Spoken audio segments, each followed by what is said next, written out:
Hello, my name is Julie, and it's time to go over all the books that I read in October. It's still spooky season to me, so I thought I'd dress up in one of my Halloween costumes. I am the Light Fury from How to Train Your Dragon. My boyfriend went as Toothless, and we also had our costume where we were me and Sebastian from La La Land. So his favorite movie, my favorite movie. It was a fun time. And it is finally getting cold where I live, so is there any better time than now to wear a onesie? As always, let's very quickly go through my stats before I give you all of my reviews. I read 11 books in October, which ended up being a total of 4,177 pages, which, let's be real, I did not think I was gonna cross the 4,000 mark. I had an average star rating of 3.6 stars, which is so much better than last month. I read 2 books from my shelf, but added 4, so we have an annual net collection of -7 books on my TBR. For genres, this was probably the least spread that my reading has been. I read the vast majority were either fantasy or they were mystery, thriller, horror. I'm not usually a seasonal reader, but I was trying to pick up those kind of vibes. Audiobooks saved me this month. I read almost 50% audiobooks, which is not normal for me. Overall, good month. And now we can talk about all of the books. So the first book that I read was The Glass Hotel by Emily St. John Mandel. I randomly picked up the audiobook because it was available from my library, and I have read and liked the past 2 books that I've read from her. So this is essentially a multi-perspective book about a Ponzi scheme and how it affects the course of several people's lives. And I don't know that I knew that it would be entirely focused on this Ponzi scheme. I thought there might be a little bit more of a mystery element or maybe a speculative element like her other books have had, but I just think that this was so boring. There was nothing that was really driving me to finish this book except for I had the audiobook out and I was doing other things. I didn't really get what this book was supposed to be about. I didn't understand why it was being told. The characters weren't very engaging. There wasn't any like plot twist or anything, and it did exactly what I expected it to do from the very beginning of the book. This is a very short review, but I didn't really care for this book, so I gave it like a 2.5. And it didn't technically do anything wrong, but I was bored the entire way through. Then I read Last to Leave the Room by Caitlin Starling. Thank you so much to the publisher and NetGalley for sending me this as an e-arc for an early review. This is about our main character, Dr. Tamsin Rivers, who is a workaholic. She has been put on a special team that is trying to investigate why the city that they are in is sinking, and they are not telling the public about it. But Tamsin is also not telling the people that she's working with that she's noticed that her basement is growing at the same rate that the entire town is sinking. And the basement kind of just keeps growing and growing until this door that she can't get into or damage appears in her basement. And one day a doppelganger of her comes out of the door. Even though the cover, title, and synopsis would lead you to believe that the doppelganger is the inciting incident of this book, the doppelganger does not come until like maybe the 1/3 mark, which made this book really struggle with pacing. Anything that came before the doppelganger showing up was boring or didn't seem important. It wasn't scary, and it also was confusing. Like, there are these scientific things that they're talking about. I'm an engineer, and I was still confused. And I just wasn't having a good time, and I was even thinking about DNFing it, which was surprising because I loved Death of Jane Lawrence by this author before. But once the doppelganger showed up, things got way more interesting as our characters are both scientifically minded and they are trying to think of this from a very logical point of view, but also they are trying to keep it a secret to the point of being illogical about it. The further this book went, the better it got to an exponential degree, and by the end of it, I was really happy with how this took the idea of a doppelganger and those traditional stories and went against those tropes. So by the end, I thought this was a fun sci-fi horror, and it ended up balancing out the beginning of it, so I'm probably going to give this around a 3.5 star. Then I read Grey Sister by Mark Lawrence. This is the second book in the Book of the Ancestor series, the first one being Red Sister, which I read with my book club last year. This is a world that is frozen. There is a very small portion of this planet that is inhabitable, and the ice is slowly encroaching, which is causing a lot of political struggle.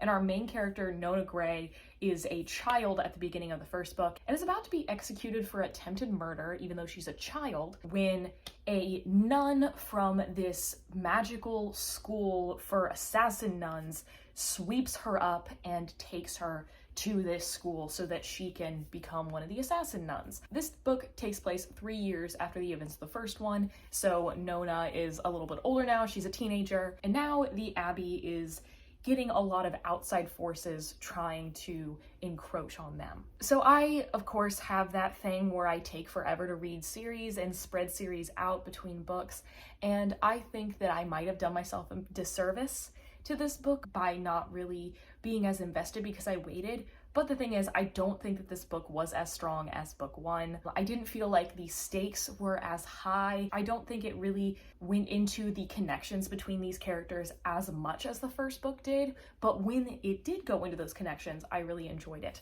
I think the funnest part about this book is that all of these nuns are so clever. There are so many Uno reverse cards that are played like one on top of the other, just showing how clever these nuns are. A big part of this book is that Nona is having this like telepathic communication with this entity that she doesn't fully understand, and that was such a heavy-handed metaphor, and as a person who loves a heavy-handed metaphor, it still didn't work for me, and I would have liked if that subject was kind of breached in a different way. So I ended up giving Grey Sister around a 3. It wasn't as engaging as the first book, but it still built upon some things that the first book I really enjoyed. Then I listened to The Serpent and the Wings of Night by Carissa Broadbent. So I am on a journey to find my new favorite fantasy romance, and this was one of my attempts. I was going to attempt to include this book and one of the other books that I read this month in a vlog of me trying to find my new favorites, but I just didn't have the time in my schedule, and I'm kind of glad I did because neither of them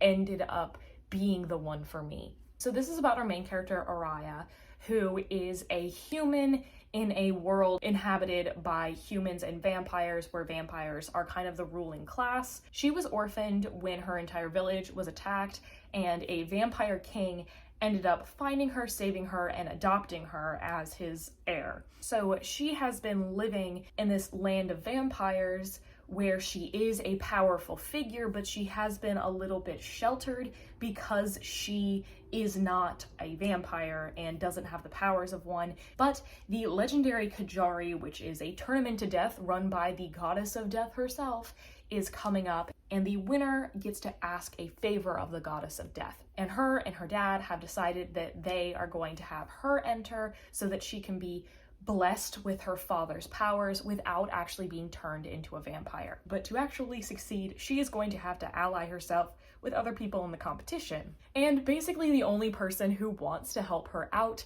is one of her dad's enemies. There were some good things about this book and some things that I really, really didn't like. I thought that this world was not very well defined. I don't have a very good mental image of what this world actually contains, entails, like what the aesthetic is, what kind of technologies they have. It just felt like it's like, okay, we have humans, vampires. Cool. I needed more to be able to fully immerse myself in this book. And I know that this is a fantasy romance, but it goes enough into the fantasy plot that I do think that that was needed for this to be a successful book. Some things that I did like, our characters were good. I liked when they were having fun with each other. I thought the dialogue was pretty natural for the most part, and they communicate about their emotions of the relationship pretty well. I thought that the competition was the most engaging part because I thought that the magical trials to the death. Another thing that I didn't like is there is a specific scene that involves blood play, which we have seen throughout this book how disgusting it is, how vampires treat humans. But there is a scene in which it is considered desirable for our main character to have her blood sucked. And I thought that was really disgusting considering the context of the rest of the book. I think this fell into a lot of fantasy romance tropes, not always done in a very exciting way, but I do think there is potential for an interesting relationship dynamic between the main two characters in the second book. So I ended up giving this like a 3. I had a good enough time with the audiobook that I was engaged, but there were enough things that I had a problem with, and I don't know how long I'm actually going to remember specifics about this book. Then I read The Aenda by Isabel Cañas. This is a horror that I've heard so many good things about, and I'm so glad I actually picked it up. So this has a Rebecca-like premise, but it is not a retelling. Our main character, Beatrice, is a young woman at the end of the Mexican War for Independence. Her father was part of the rebellion, but he was killed by a different sect within the rebellion group, and her mother are now impoverished, basically servants, and she ends up getting married to a man that she just met, a man who is part of that political sect who killed her father, just so that she can get some stability in her life and status, so that she doesn't have to worry about her life and her mother's. And so she is brought to this man's hacienda, and she is going to be the woman of the house. But the thing is that this house is unsettled by the ghost of his first wife. The strongest suit of this book is the writing style, particularly in the front half. It's so beautifully written while also being a horror, which perfectly gives that gothic vibe. The setting specifically of the hacienda is really well defined and creepy, and also the broader setting of the aftermath of the Mexican War of Independence was very well defined. Super cool. I liked the relationship between our main character and the young priest that she is getting involved with, trying to exorcise this house because he has a connection to it. And I thought the romantic part of this gothic horror novel was just the right amount. I am usually hesitant when it comes to a haunted house story. I think that those stories tend to stagnate in how scary they end up being. And when I'm looking for a horror book, I do want to have like a visceral feeling from it. And I do think that this book did stagnate a little bit, like the front half was scarier or more horror than the back half for me, but I did enjoy myself all the way through, and I think this is an exception to haunted house stories not being my favorite. I liked the magic. I just really enjoyed my time with reading this and was looking forward to reading it every time I picked it up, so I gave this a very strong 4-star. So while this is not a Rebecca retelling, if you are a fan of Rebecca, I do think that you will enjoy this being a very similar premise and feeling, even if it has a different purpose and direction that it goes in. This was the first book that broke my 3-star or 2-star streak, so I was very happy with this. Then I read Wrong Place, Wrong Time by Gillian McAllister, which has interested me so much ever since it came out, and I'm so glad I finally got my hands on the audiobook. So this is a mystery, little bit of sci-fi book about a woman who witnesses her son stab and kill a man that she has never seen before. He's taken off by the police, she goes to sleep, and then when she wakes up, he's back in the house and doesn't know what she's talking about when it comes to the stabbing. It turns out that she has woken up the day before. And then every time when she goes to sleep, she wakes up on an earlier day, and it keeps getting earlier and earlier. And the only thing that she can think of that this could possibly mean is that she is supposed to figure out how this happened, why it happened, and how to stop it. I loved how this combined a mystery plot with a little bit of sci-fi that's not necessarily defined all the way. I love a soft sci-fi, and also like the literary aspect of this being about a woman and her relationships with her family. I think if you loved Una Out of Order, this is a book that you will also like. I was so engaged when listening to this audiobook. I think the performance is really good from the narrator, but I also was on the edge of my seat wanting to know what happened.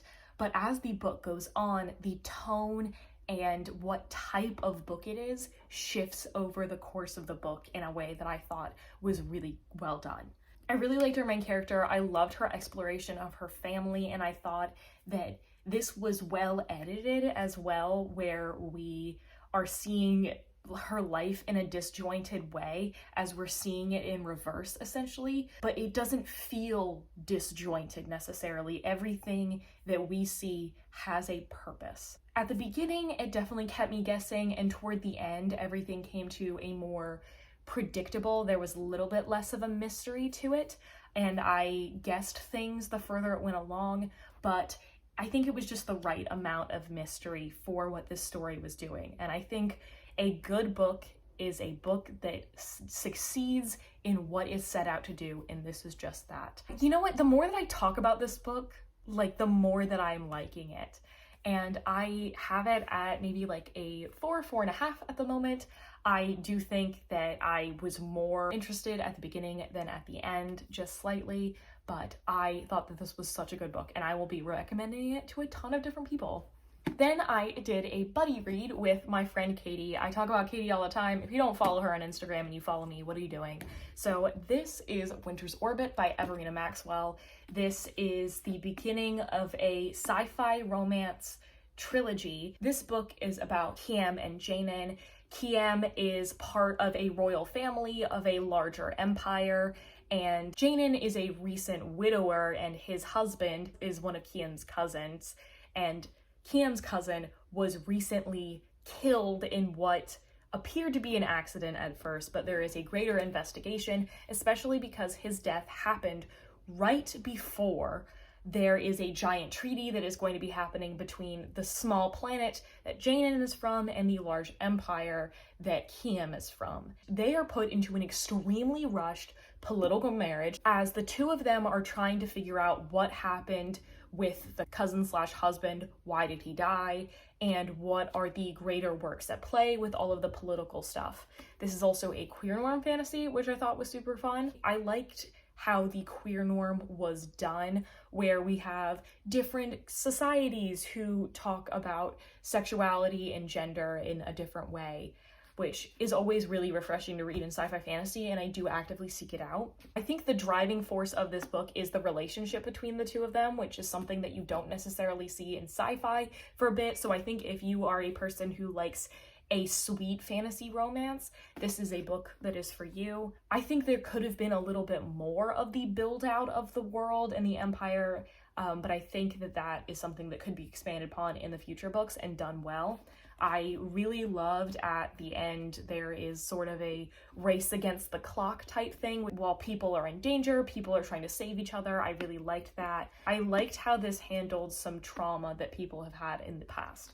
I would like to say, while Everina Maxwell is a queer woman, she is writing about two male characters in a relationship, so it's not entirely own voices, so go into that knowing that. I do try to focus on reading own voices books, so this is kind of on the fence. I had fun with this, even though I thought that there could have been some improvements in the sci-fi world itself and defining it, as well as their relationship has a little bit of a communication problem that sometimes got a little bit frustrating. This is like a 3.5, 4-star. I think there could be improvements in the series in the future, which makes me want to continue in the series. Then for my book club, 3 of clubs, for October, November, and December, we are going to be reading cozy fantasy books, which is a category that we all voted on. If you would like to join our book club where we read a new theme or subgenre or trope every single quarter, you should join us. Discord is down below. If you want to suggest things that we could read in the future that you'd be interested in, let us know, because this was suggested by people. So the first cozy fantasy book that we read was The Very Secret Society of Irregular Witches by Sanggu Mandana. This was such a cute and fun and cozy book. When this book first came out, I was skeptical about it, but once I actually read the premise, I thought that this was going to be so much fun. Our main character is Mika, who is secretly a witch. Witches exist in the modern world, but they are kept secret and they try not to interact with each other so they don't get found out. But Mika wants an outlet for all of her magic, so she has a YouTube channel where she pretends that she's pretending to be a witch. And when one small group of people catches on that she is actually a witch, they reach out to her and say, hey, We have 3 young witches that we want to be able to raise them to be able to use their magic so they don't hurt themselves or other people. Would you be able to help tutor them, teach them? And Mika decides to accept. And so she moves into this cozy house with a found family where there are 3 young children that they are trying to raise. And there's also a grumpy librarian character. This was one of the cutest books that I have read in a long time. It has a lot of British humor, but I think it does translate onto the page for an American audience, which is something that has been 50-50 for me with British humor on the page. Sometimes I do try to do the audiobooks if it doesn't work, but this in print was great. I was laughing, I was smiling. While this is overwhelmingly a cozy book, our characters do have, you know, sad things in their past, and they deal with them in a very healing way. This is like a warm cup of tea next to a fire. I loved all of our characters. I loved the kids. I love how the magic interacts with this world. And I just had so much fun gushing about this book with people. It's been so long since I read a book that just made me happy the whole way through. I do think that some of the dialogue around talking about difficult subject matter did not feel entirely realistic for what a real person would say in that moment, and was a little bit like therapy talk. But such a fun book, and I definitely want to get my hands on a regular copy. And there's actually a connected book in this world that is coming out that I don't think you have to read this book to have read. So I'm definitely going to be reading that next year. I gave this like a 4.5, maybe a 5-star? Maybe this is a 5-star. I don't know. Is it going to make my favorite books of the year? Maybe. And if you'd like to join us in November, we are going to be reading Howl's Moving Castle, and we are going to be watching the movie together. And in December, we are going to be reading Bookshops and Bone Dust by Travis Baldree, which is the prequel to Legends and Lattes, but you don't need to have read Legends and Lattes to read it. Then I read the most popular book of the year, and that is Fourth Wing by Rebecca Yarros. If you don't know, this is a fantasy romance, kind of new adult book where there is a dragon rider college. Our main character is being forced by her mother, who is a commander of the dragon riders, to, instead of joining the scribes, become a dragon rider, which is a very deadly process to even be able to get to the point where you can be a dragon rider. So there's a little bit of an action-y magical trial element to this before we get to the actual part where we are interacting with dragons. And of course, there's an enemies to lovers plot. As everyone on the planet Earth has been saying, yes, this book does have a lot of tropes that it's doing, but I think that there are some tropes and cliches that it goes into in, I think, an interesting way, and there are some that I don't think worked as well. My favorite part about this was by far the dragons themselves. I thought that our main character Violet's relationship with her dragons and kind of how the dragons work was so fascinating. Our main character also has Ehlers-Danlos syndrome, so that was cool to read in a fantasy book, and I think while it kind of plays into the trope of a main character being a weak girl, that there's no way that she could ever be big and strong, but she's actually the best of them. But it also like gives a reason for that and gives representation to like that type of person and how they can still be successful. Double-edged sword, is it not? I wasn't entirely sold on the romance, and I do think you need to be sold on the romance to be fully invested in this book. There were some things that I liked. I really liked the intimate scenes. I thought they were fun, but I wasn't totally sold on the love interest as a character because I thought he kind of felt kind of like a stock character of this is what a bad boy is like. The ending was also a little bit of a cliche, but guess what? I had a lot of fun with this. And I think the reason that this is so popular of a book is because it is so fun to read. There are some things that it plays on with tropes in an interesting way. So while this is not the favorite book that everyone's saying it is, personally for me, I did have fun and would consider picking up the next book. But there's no way I'm spending $200 on a sprayed edge. I'm just gonna get the audiobook for free again. Then I read Dawn Shard by Brandon Sanderson. So this is a novella that takes place between books 3 and 4 of the Stormlight Archives. So you need a ton of background to be understanding what's happening in this book. But this is basically a plot that like couldn't fit into the beginning of book 4, and it is necessary reading. But this is essentially a couple of our side characters that we've seen a little bit of get sent on a mission to go to this island that was supposed to have like this ancient society on it that was wiped away.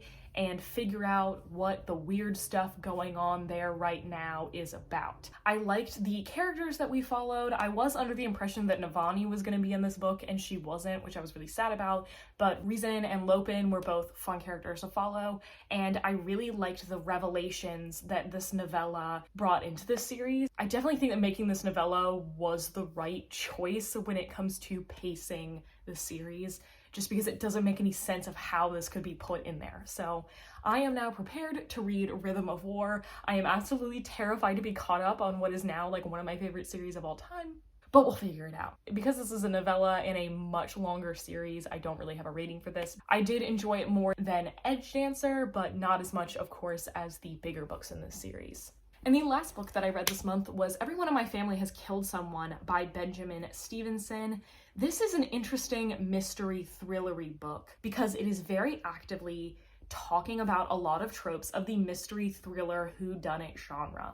So our main character is a person who writes books about how people write books in the mystery thriller genre, and he talks about the 10 rules that this author from like the 1920s had about the sort of Agatha Christie type detective mystery and how to write a good one. The rules that you cannot do if you want to have a good book. And our main character just knows a lot about how mystery thriller books work. Meanwhile, by the end of this book, everybody in his family has killed somebody. His brother is about to get out of prison for murder, and his family is having a reunion at a isolated ski resort, and a body turns up before his brother ever shows up, and it is him trying to figure out who done it, while also telling us as the reader afterwards and talking about how he is being an extremely reliable narrator rather than an unreliable narrator, which has been so popular in mystery thriller books lately. I think that the meta-narrative of this book is the most interesting thing about it. The construction of this book of trying to be that old type of detective story where we are playing by the rules and strictly sticking to these rules and talking about how we're strictly sticking to those rules made this really fun to read. I really liked our main character as a cheeky sort of narrator, and I liked our cast of characters and the type of thriller that we were doing. I think the plot could have gone on for longer. We could have explored different parts of this plot more than we ended up doing, and I also think somewhere in the middle, it became a little bit more difficult for me to follow who all of the different family members were and what they all did. So I think I'm gonna give this around a 3.5. There were some things that surprised me, some things that didn't. I liked that it played by the rules with the meta-narrative and everything, but I think that it could have worked a little bit harder at the actual mystery thriller part of it, because even though there were some things that were pulled off very well, there were a couple things that I felt were a little bit more out of nowhere and could have been expanded upon. But if you're a fan of the Sherlock Holmes types books or Agatha Christie's types books, Knives Out, I think this will be a fun read for you, especially if you like audiobooks with Australian narrators. So those were all the books that I read in October, and I only have 3 to show for it. Who would have thought?